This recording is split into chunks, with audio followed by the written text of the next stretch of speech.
Hola, ¿qué tal? ¿Cómo están? Bienvenidas y bienvenidos al Foro de Integración Cultural y Académica. Hoy hemos señalado un tema importante en relación a la guerra del Golfo Pérsico. Es un reto hablar de ello porque todos los días cambia. Es una guerra en construcción.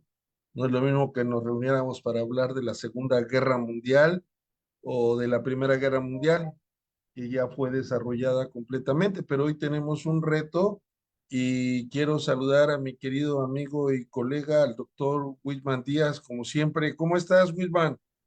Hola, mi Doc, ¿cómo estás? Muy, pero muy buenas tardes. Un saludo fraternal desde Bogotá a todas las personas que nos están viendo por las diferentes latitudes a las cuales llega esta producción de TVLex. Como lo mencionas, mi Doc, hoy tenemos un tema que es vigente y sobre todo pues muy relacionado con los derechos humanos. Pues, para lo cual tenemos un invitado especial. Y también con el derecho humanitario, ¿verdad? Que es una especie que yo lo manejo como parte de los derechos humanos, pero tiene su propia autonomía, el derecho humanitario. Y ustedes en Colombia, en los conflictos internos que han tenido, podemos decir que han tenido una amplia doctrina sobre ello. Y para eso saludamos y le damos la bienvenida a nuestro querido colega y amigo Diego Juspoca. ¿Cómo estás, Diego? Buenas tardes, Rafa colombiana para todos y todas los que nos están viendo. Gracias, doctor, por el saludo al doctor Wisman. Pues, digamos, gracias nuevamente por la invitación, por estar acá para hablar de derechos humanos, de conflictos internacionales y de la importancia que esto tiene para Latinoamérica. Un saludo especial desde Boyacá, Colombia. Y pues vamos a intentar en este marco con este espacio de tiempo, tratar de abordar lo que más se pueda y dar ciertas claridades al respecto de lo que está sucediendo, que es muy preocupante para lo que implica la defensa de los derechos humanos. Claro, y estoy muy contento. Quiero decirles que ayer reproducimos un programa que tuvimos la semana antepasada en YouTube y logramos muchas visualizaciones, sobre todo por la estabilidad democrática en América Latina, que también es un tema que fue un gran reto y así que nos felicitamos, mi querido Wisman, y también a todos nuestros invitados, ¿no? Hoy entramos en el día 25, si no me equivoco, de la guerra que muchos califican como criminal y violatoria de todo marco internacional, mientras el mundo observa con asombro. Nos encontramos en un punto de inflexión donde la narrativa de la Casa Blanca choca frontalmente con la cruda realidad del campo de batalla. En el foro de hoy vamos a analizar los siguientes puntos y los que se considere por los propios participantes que configuran el mapa global. Es muy difícil delimitarlo, pero yo partiría de la victoria de papel. Si Donald Trump insiste en que Irán ya está muerto militarmente y que sus capacidades han sido reducidas a cero. Sin embargo, en contrapartida vemos un ataque con un misil a una isla de Diego García, donde tienen bases militares los Estados Unidos, que está a 4.000 kilómetros de distancia, lo que ha dejado al Pentágono pues completamente en ridículo. Y además ese alcance amenaza, pues si alguien quiere participar de Europa, pues parece que tiene en determinado momento esa posibilidad de atacar inmediatamente. Y también hay un colapso de la invisibilidad, algo que se decía que Estados Unidos era invencible, porque se ha derribado. Ahora se habla inclusive de 20 casas F-35 y F-15, lo que ha desmitificado la superioridad aérea de los Estados Unidos e Israel, que pretendían imponer. Las defensas de Israel en Dimona y Arab han sido superadas, enviando un mensaje directo sobre la vulnerabilidad de su estructura nuclear. Hay un chantaje energético con el estrecho de Hormuz, ¿sí? Que está bajo control inteligente de Irán y y el petróleo se ha disparado en cuanto a los precios, el precio internacional, lo que en algunos lados le han llamado la cuarentena energética. Inclusive aliados históricos como Japón han decidido abandonar la línea de Washington para negociar directamente con Teherán en yuanes, dejando el petrodólar en una posición agónica. La diplomacia bajo fuego, mientras Trump intenta vender un plan de 15 puntos y asegura que existen conversaciones productivas con las autoridades iraníes, lo que desmienten categóricamente los propios iraníes, diciendo que no negocian con mentirosos. Y últimamente Donald Trump había dado un plazo, si no se abría el estrecho de Hormuz, de 5 días, digo, de 48 horas, luego cambió a 5 días y parece ser que ya llevó a cabo el ataque a Irán a las zonas energéticas. ¿Qué podríamos agregar al respecto, estimado Whitman? Mi doc, muchas gracias por esa contextualización que nos permite ver los diferentes variables que están presentes en la región. Yo creo que uno de los mayores elementos que debemos tener presentes al respecto es que, a diferencia de otros momentos históricos, hoy en día estamos en un escenario, de pronto pues por las telecomunicaciones y demás, o por la misma consolidación de las instituciones, donde pues somos más conscientes de exigir una adecuada protección de los derechos humanos. Entonces, creo, y esto resulta ser muy relevante dentro de este ejercicio, que momentos históricos previos en los cuales ha tenido un alcance fuerte sobre las personas, sobre la vida de las personas, hoy en día tenemos un contexto donde hay una mayor exigibilidad de los derechos que se pueden proteger.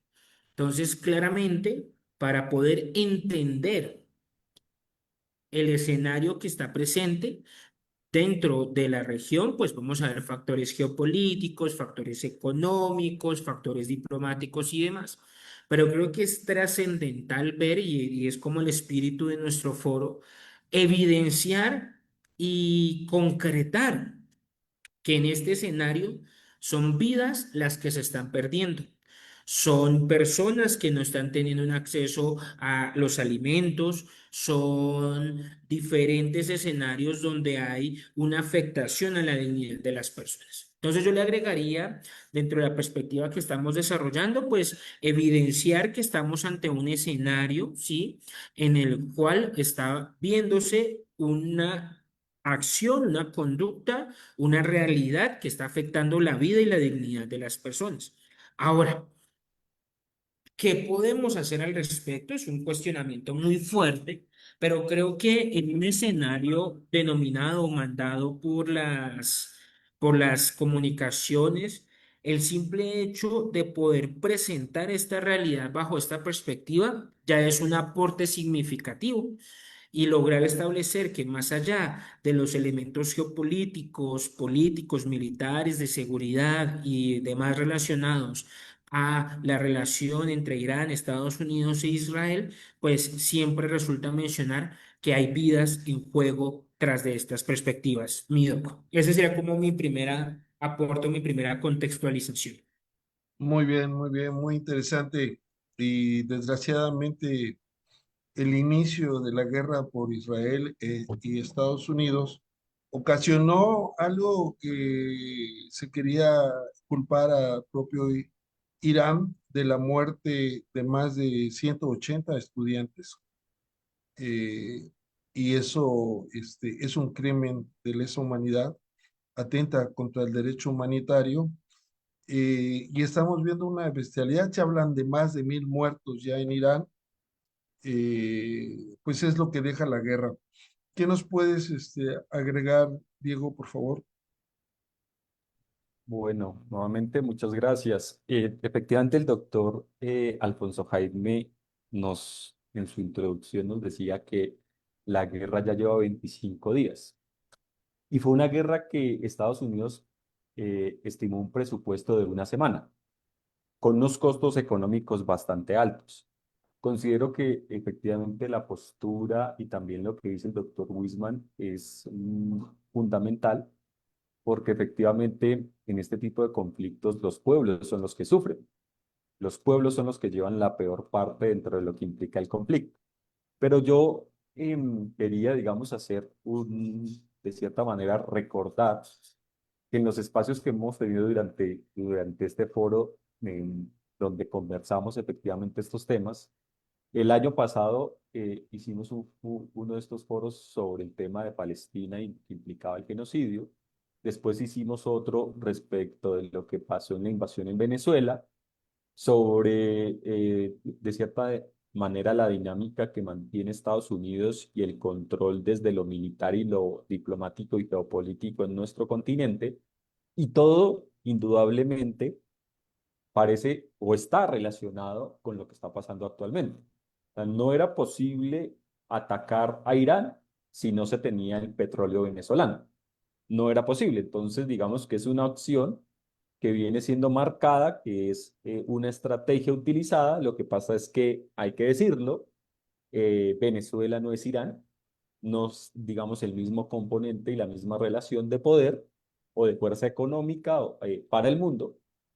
Eh, Inicialmente yo lo planteé en algún momento, lo que hicieron en Palestina o lo que están haciendo ante la comunidad internacional es la demostración efectivamente de que pueden botar bombas donde sea, y de esta manera también lo demostraron en Irán con la muerte de esa cantidad de niñas, que efectivamente es un crimen de guerra, es un crimen contra la humanidad y que lleva a una respuesta por parte de Irán.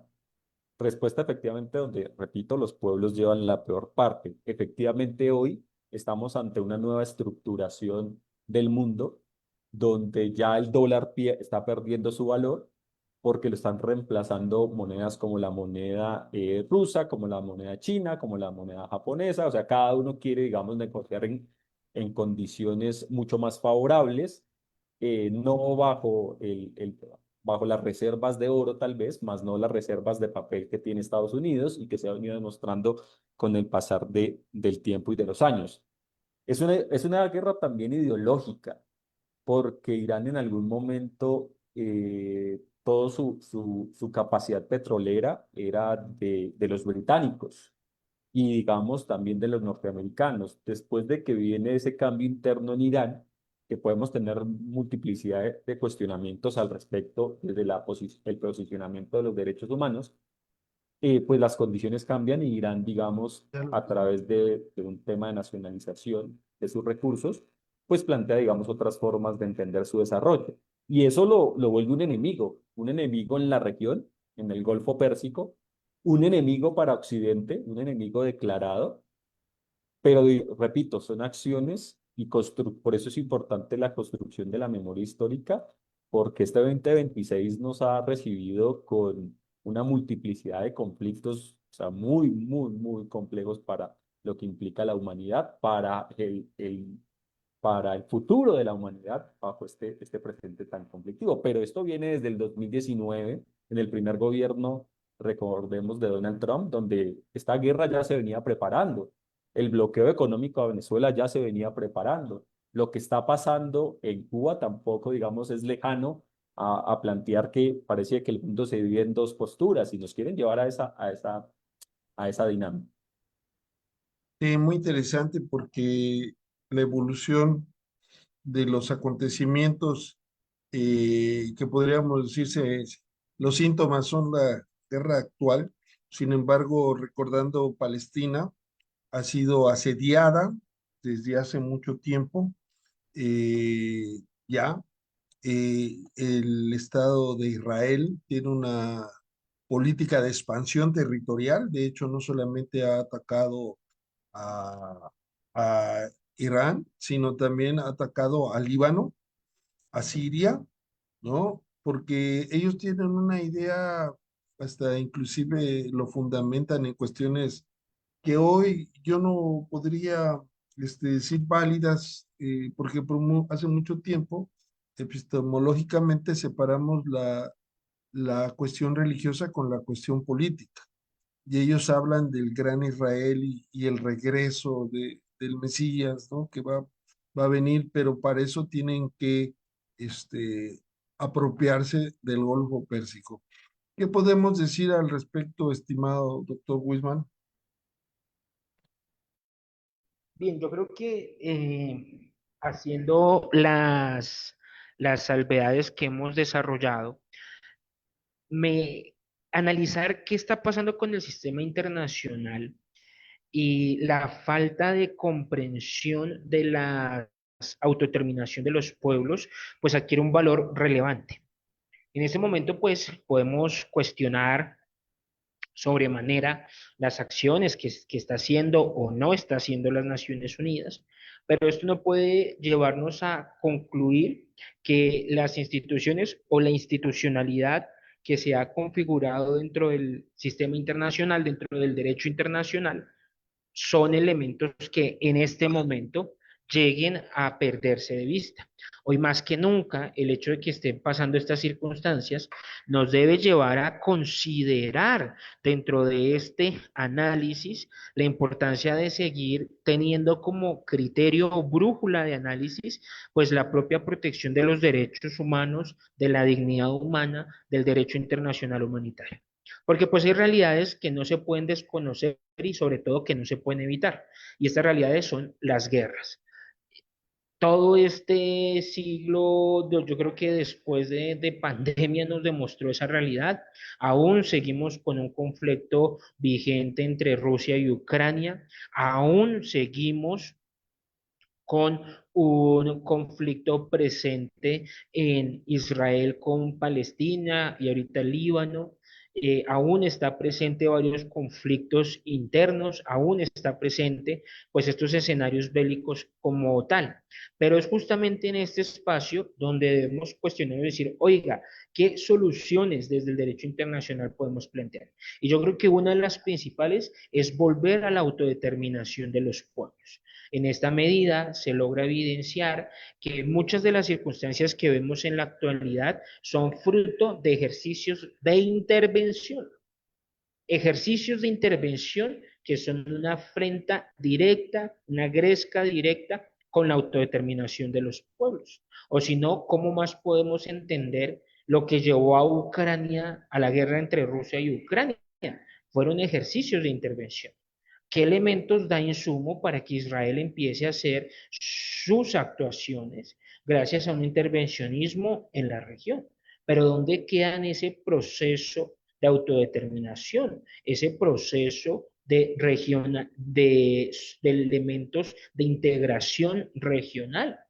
¿Qué sería, por ejemplo, y este creo que es un punto interesante, de Medio Oriente si no estuvieran divididos, si tuvieran procesos de integración? ¿Quién dominaría una política internacional si Medio Oriente mantuviera elementos de integración sin que cambien sus formas internas? Y yo creo que esa es una expresión clara de lo que estamos viendo, un ejercicio de intervencionismo, de desestabilización para evitar procesos de integración y llevados mucho hacia estos factores geopolíticos. Y yo creo que el principal de ellos consiste pues en establecer que estamos ante ejercicios de intervención que quieren generar un efecto colateral contra otros actores, como es el caso de China. Y creo que es un punto que no se puede dejar de vista. Si uno mira entre la correlación de lo que ha pasado este año, son acciones para hacer encarecer el petróleo, que es una base fundamental para la producción de China. Entonces, volvemos a elementos económicos, volvemos a elementos políticos, elementos de intervencionismo, pero la gran cuestión es, ¿dónde queda la vida de las personas? ¿Cuánta gente ha muerto? ¿Cuántas personas han muerto, sean o no combatientes, entre Rusia y Ucrania? ¿Cuánta gente ha fallecido en estos espacios? ¿Cuánta gente ha dejado las políticas de persecución al crimen, al narcotráfico? ¿Y todo a partir de qué? De un efecto loable que es lo económico, un efecto loable que es los intereses geopolíticos, y creo que esos son puntos que no podemos perder de vista dentro de nuestro análisis. Bueno, muy bien. Aquí tenemos un punto que hemos estado realmente como cuestionando constantemente, eh, el papel de la ONU. Recuerden que Estados Unidos fue uno de los principales creadores de este modelo de protección de derechos humanos a nivel universal y a nivel regional. Sin embargo, pues hoy en día, pues vemos que el derecho internacional de los derechos humanos y el derecho humanitario, pues le estorba a los intereses hegemónicos, ¿no? Inclusive ha habido acusaciones de acoso sexual por parte de algunos entes en contra de los fiscales de la Corte Penal Internacional.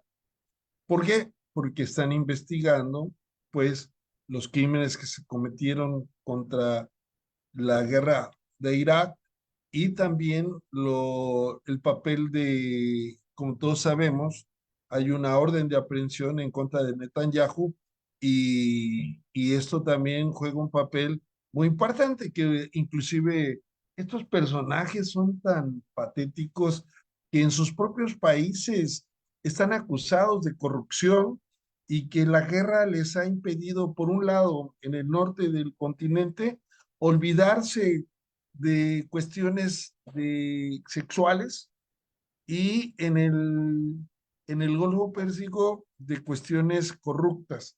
Ahora, no hay una integración porque de hecho se habla de que Arabia Saudita quiere que continúe la guerra, quiere que continúe la guerra porque se han beneficiado económicamente porque ha aumentado el precio del producto del petróleo, inclusive al grado de que Estados Unidos, para que no haya una inflación en el precio de la gasolina, que sí lo ha habido en Estados Unidos, ha permitido quitarle las sanciones unilaterales al petróleo de Rusia y al petróleo de Irán. Es algo como raro. Entonces, realmente detrás de todo esto, más que un espíritu de protección de derechos humanos, está un espíritu de protección a las cuestiones económicas.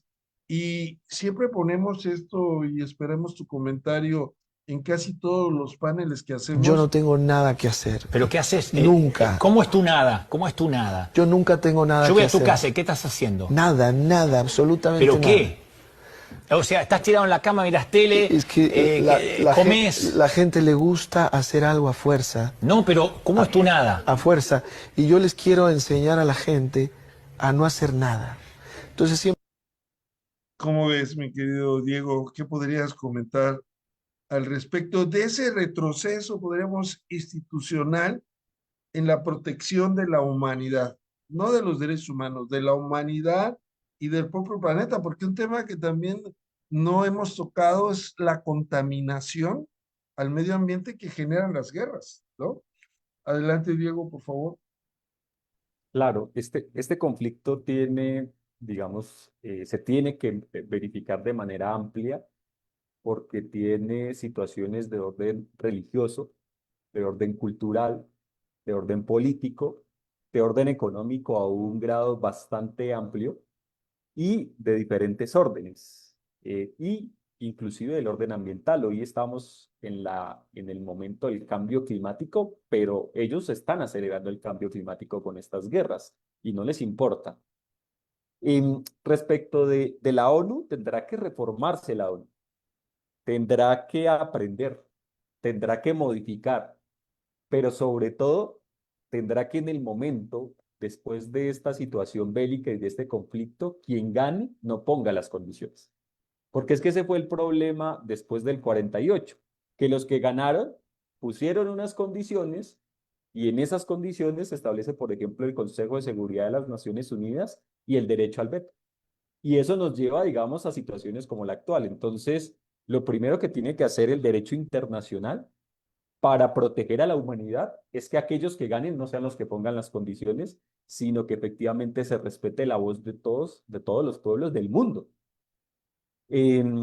y digamos que es muy complejo desde el punto de vista del intervencionismo en el Golfo Pérsico y en el mundo, desde una posición colonial, hablar de que pueda existir una integración, porque cada uno defiende sus intereses desde sus visiones políticas, ideológicas y desde el imperialismo que los acompaña. Entonces verificamos quiénes son, sabemos quiénes son los aliados de Irán, sabemos quiénes son los aliados de Israel, sabemos, digamos, todo el comportamiento y cómo se está fomentando esta guerra. Verificábamos con bastante preocupación la solicitud de Donald Trump a la OTAN de intervenir en un conflicto, en este conflicto, de llamar tropas europeas para que ingresen en este conflicto. O sea, se quiere declarar una tercera guerra mundial que seguramente ya están dando. También es necesario desde el componente histórico verificar lo que ha pasado en la guerra efectivamente entre Ucrania y Rusia, las sanciones que se imponen, cómo la comunidad internacional responde ante este conflicto, pero cómo ese conflicto va evolucionando y nos lleva, digamos, a que algunos se beneficien por el aumento del petróleo, por el bloqueo del gas, por el aumento de los fertilizantes. En el caso colombiano tuvimos, digamos, una situación compleja porque nosotros dependíamos de los fertilizantes que se traían de Ucrania. Entonces, ¿cómo pensarse, digamos, en esa soberanía de los pueblos y de los estados respecto de tener soberanía alimentaria, que es lo básico para la vida? Entonces, digamos, en todos esos factores habría que revisarlos. ¿Estamos acelerando el cambio climático y la extinción de la humanidad y de otras formas de vida con esta guerra? Por supuesto. ¿Estamos incluidos y no hemos podido superar los conflictos ideológicos entre los pueblos occidentales y los pueblos orientales? No lo hemos podido superar. Aún seguimos enganchados en eso. Los conflictos desde la posición de, efectivamente, estos países eh, en nombre de los derechos humanos, hemos tenido una multiplicidad de guerras. Entonces, recordemos que mediáticamente para este conflicto nos fueron preparando diciéndonos que efectivamente Irán tiene unos problemas de vulneración de derechos humanos internos, que hay unos problemas de corrupción, que las mujeres no tienen derechos, que la población civil está saliendo a manifestarse. Eso es correcto, eso no lo podemos negar. Pero no pueden venir otros estados en torno a eso para generar legitimidad en venir y bombardear en torno a que vamos a proteger a las mujeres iraníes, entonces protegemos a las mujeres iraníes mandándoles un misil para asesinar 188 niñas. Eso es incoherencia, eso es irracional, eso es un mundo que nos está llevando al colapso. Como también tenemos que entrar a verificar que aquel país que habla de los derechos humanos y de la lucha de los derechos humanos para el Golfo Pérsico y que invadió Libia, que invadió Irak, que se metió en Afganistán, que está involucrado en todos los conflictos, que está involucrado en lo que sucede en Gaza, pero que tiene un problema interno respecto de sus líderes políticos y de unos escándalos que son supremamente complejos. ¿Cómo hoy el Congreso de los Estados Unidos no ha podido quitar del poder a este señor bajo los procesos que tiene? Porque es que son procesos contra menores, contra las mujeres, contra lo mínimo y lo básico de la dignidad humana. Pero adicionalmente a eso lo que está pasando con la migración y el ICE. O sea, no nos pueden venir en un discurso de doble moral a establecernos unas situaciones que obviamente persiguen sobre todo unas dinámicas económicas y comerciales. Se quieren apoderar del estrecho de Hormuz, lo quieren hacer, que se encontraron con una resistencia que no era probable para ellos y se la encontraron y hoy nos tienen en un conflicto. Y me parece curioso algo, y es que hace 2 días o hace un día el presidente de los Estados Unidos dice que ya están negociando. Y la respuesta de Irán es que no existe ninguna negociación, que para que exista la negociación Irán pone unos puntos que Estados Unidos no los va a poder cumplir y Estados Unidos pone unos puntos como los puso para la solución de la Franja de Gaza, convirtiendo eso en un sitio turístico y planteando bajo sus amigos que tienen el poder económico y las multinacionales y demás para por encima del asesinato de más de 45.000 niños, construir hoteles y demás y llevar la solución a través de la solución social y política ideológica a través de la solución económica. El mundo tiene que empezar a revisar esos problemas de cada uno de esos aspectos. Repito, cambio climático, están acelerando, componente ideológico no se ha podido superar, el derecho internacional en crisis constante, las Naciones Unidas simplemente son algo simbólico hoy por hoy, hay que decirlo. Obviamente nos Bueno, duele, duele. hasta condenaron a Irán, el Consejo, cuando el inicio de la agresión, pues eran eminentemente de Estados Unidos e Israel. Es que ese punto es fundamental. Los que dispararon primero fueron ellos. Y si usted va y asesina 180, mataron al líder. ¿Sí? Yo ponía, digamos, decía, y si fuera al contrario, ¿en qué escenario estaríamos donde desde Oriente se dispare y, por ejemplo, se asesine al Papa? ¿En qué problema estaríamos? O se asesine un presidente de una de las potencias en Francia, en Gran Bretaña, o se asesina al presidente de los Estados Unidos, ¿en qué estaríamos? La respuesta, y puede que esto no se comparta, porque hace que obviamente el conflicto tenga unas situaciones muy complejas, pero la respuesta de Irán es prácticamente lógica. Si usted va y mata a 188 niñas y va y empieza a bombardearlo, pues usted tiene el derecho, también lo dice el derecho internacional, pues a responder. Bueno, la legítima defensa, ¿no? Exacto. Y aquí tenemos unas cuestiones muy interesantes que ha marcado Diego, mi querido Wisman. Uno de ellos, podríamos decir, los golpes bajos sobre la mesa. Es decir, dentro del tablero geopolítico hay países que apoyan a uno u otro bando, ¿no? Y entonces, y no evidencian muchas veces su presencia, ¿no? Ahora, en la Asamblea de las Naciones Unidas debería ser el órgano soberano, ¿no? En todas las sociedades, la Asamblea es el órgano soberano. Aquí, como bien dice Diego, hay una cúpula, principalmente por los que ellos seleccionaron que la formaran. De hecho, creo que ahora Colombia forma parte transitoriamente en el Consejo de Seguridad, pero lo que diga la Asamblea muchas veces se ha manifestado por casi todos los países del mundo en contra del bloqueo de Cuba y pues no se le hace caso a lo que diga la Asamblea. Y por otro lado, a veces es una guerra de las narrativas también, ¿no? Lo que vemos de las cuestiones de que se atenta contra los jóvenes, contra las mujeres, no hay libertades. Pues ya vimos cómo en Europa muchas veces hasta las personas que opinan diferente se le congelan todos sus recursos, se le prohíbe desplazarse dentro del territorio europeo y prácticamente los dejan en estado de indefensión simplemente por el derecho de opinar. Y ya vimos cómo en Estados Unidos las manifestaciones pues han llegado inclusive en cuestiones lamentables como la muerte en Minnesota de muchas personas que se han manifestado en contra de las posturas de ICE. Y dentro de este tipo el modus operandi está un organismo CIA que es la que hace que las poblaciones se dividen, una vieja teoría de los ingleses, divide y vencerá, y andan buscando un líder corrupto que vaya a regresar al país para que supuestamente sea legitimado y se ponga en acuerdo. Y eso me duele mucho. Claro, no quiero una guerra en Latinoamérica, pero Venezuela no sabemos realmente cuáles sean los acuerdos a los que se llegaron, cómo se llegaron.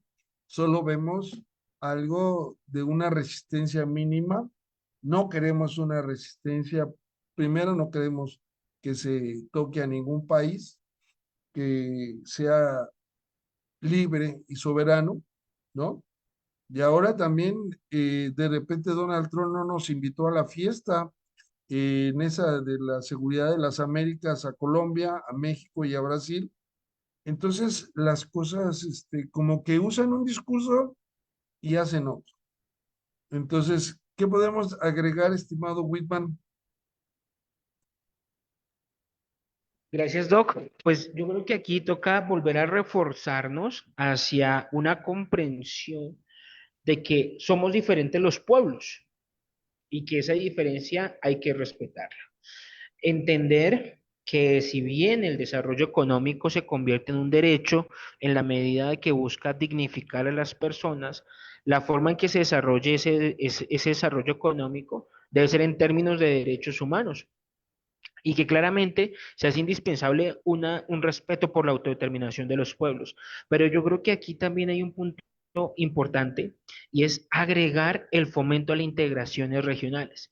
Yo creo y considero que escenarios de integración regionales es una respuesta ante este tipo de circunstancias donde justamente la unión de países que pueden ser diferentes, pero unidos por unas mismas regiones, por unos mismos fenómenos, pues puedan defenderse en cierta medida. ¿Qué sería de Medio Oriente e Irán o esta región si tuvieran un espacio de integración que les permita deliberar y llegar a soluciones entre ellos? Yo quiero recordar aquí un caso que tuvimos y que de pronto un poco se repitió no con la misma escalada, pero sí que tuvimos, y es el caso del ataque a Raúl Reyes, el ataque que dio de baja a Raúl Reyes. Raúl Reyes estaba en Ecuador. Se le da de baja a Raúl Reyes y empieza todas unas problemáticas de diplomacia entre Colombia y Ecuador, que aún tenemos esas circunstancias hoy en día, pero de una vez en ese momento, pues la OEA permitió ese espacio de diálogo y demás. Claro, la OEA en este momento tiene pues dos grandes puntos y es, primero, pues seguir teniendo esa presencia y esa influencia norteamericana y dos, seguir desconociendo Cuba, pero creo que entendernos en la integración regional para buscar soluciones pacíficas pueden ser escenarios que contrarresten este dinamismo. O sea, es chistoso lo que voy a decir, pero que pueda evitar la balcanización de ciertas regiones. O sea, estoy utilizando el contraargumento en mi punto, pero yo creo que la integración regional sí puede ser la respuesta a la balcanización de las regiones. Bueno, nosotros perdimos medio territorio, ustedes perdieron Panamá y también está la huella yanqui ahí.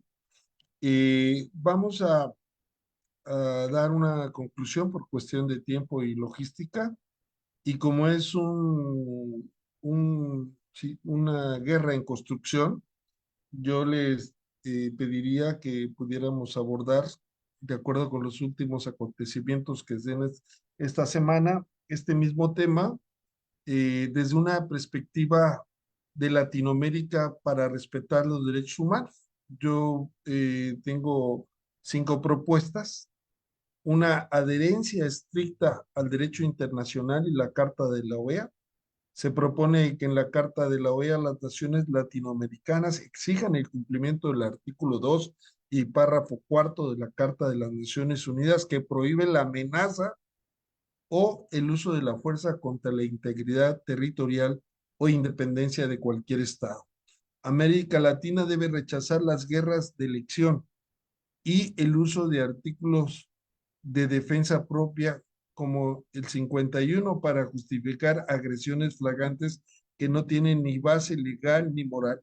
Priorizar el gasto social de la maquinaria de la guerra. Los recursos públicos provenientes de los impuestos ciudadanos deben de destinarse a la creación de sistemas de salud digno, educación, infraestructura básica y asistencia social, en lugar de financiar conflictos bélicos, el enriquecimiento del complejo militar internacional, protección a la infraestructura civil y a los derechos de supervivencia, como pueden ser las centrales eléctricas, plantas desalinizadoras de agua, hospitales y escuelas, combate a la geografía binaria y a la desmonización del otro, la conciencia de clases y la empatía universal, y la defensa de la soberanía regional y el rechazo al intervencionismo.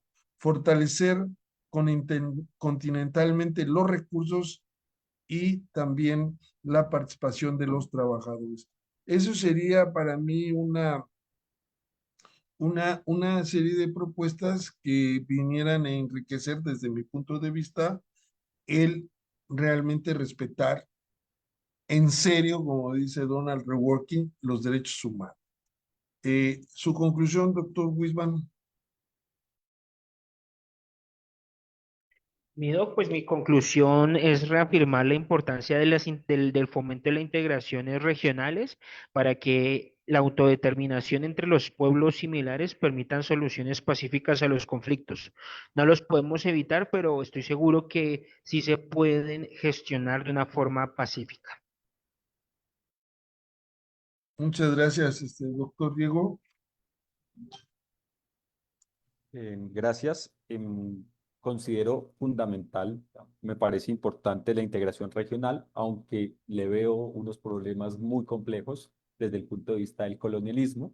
Cada vez que hemos intentado integrarnos regionalmente y hemos sido fuertes, pues viene, digamos, la intervención del norte global. En el caso de Oriente es muy complejo respecto a el posicionamiento, repito, de China, Rusia y Estados Unidos. Los pueblos pueden tener la intención desde su propia diversidad, desde su diversidad ideológica y cultural, es, digamos, un intento memorable, pero que considero que es un poco utópico. El tema también siento que no es desde el punto de vista normativo, porque normativamente lo tenemos todo, tenemos todas las herramientas normativas para que esto funcione, pero la realidad nos lleva digamos, a unas situaciones supremamente complejas de conflicto. A mí me aterra, tengo que decirlo, que si el tema en el Golfo Pérsico no funciona como pretende Estados Unidos que funcione Israel, el plan B sea una intervención sobre el pueblo cubano. Y si eso llegase a suceder, siento que la única manera de oponernos es a través de la movilización de nuestros pueblos, que nuestros pueblos se movilicen en torno a solicitar el respeto por la soberanía, el respeto por la vida, el respeto por la naturaleza, el respeto por la justicia, el respeto por todo aquello que nos hace seres racionales. Entonces, siento que es a través de ahí, y si los pueblos se unifican en torno a masivamente rechazar lo que está sucediendo en el mundo, pues en ese escenario, el segundo punto sería hablar de la integración regional, porque los pueblos llevarían a los estados a obligarlos prácticamente a tener una posición y que podamos sentarnos desde la integración regional para buscar las salidas efectivamente al conflicto y lo primero que tenemos que hacer es buscar las causas y entender las causas de los conflictos, entender esas causas políticas, económicas, ideológicas, y que los estados, después de entender eso, eviten efectivamente que la historia se siga repitiendo. Bueno, pues muchas gracias. Llegamos al final. Hay que impartir clases, ¿no? Agradecemos desde luego a Diego Uspoca. Le íbamos a hacer llegar una certificación, estimado Wisman, pero como ya lo emplazamos, no sé si nos vamos a ver en una semana, si están de acuerdo, podemos hacer una segunda parte y A ver qué logran pues con negociar de esto aquí a allá.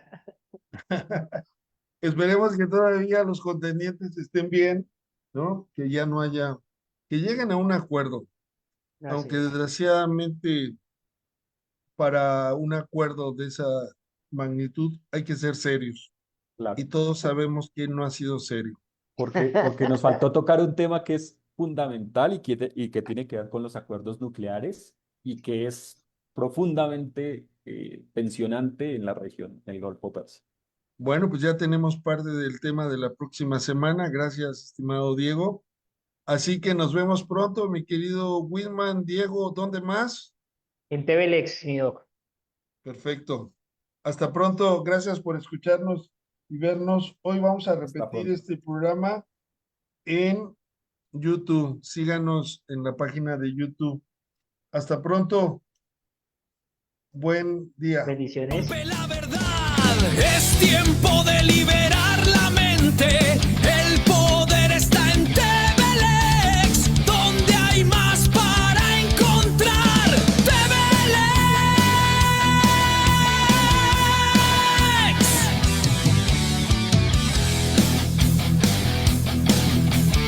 Latinoamérica, escucha. Despierta tu mente, atrévete a pensar, cuestiona todo, rompe la verdad. Es tiempo de liberar.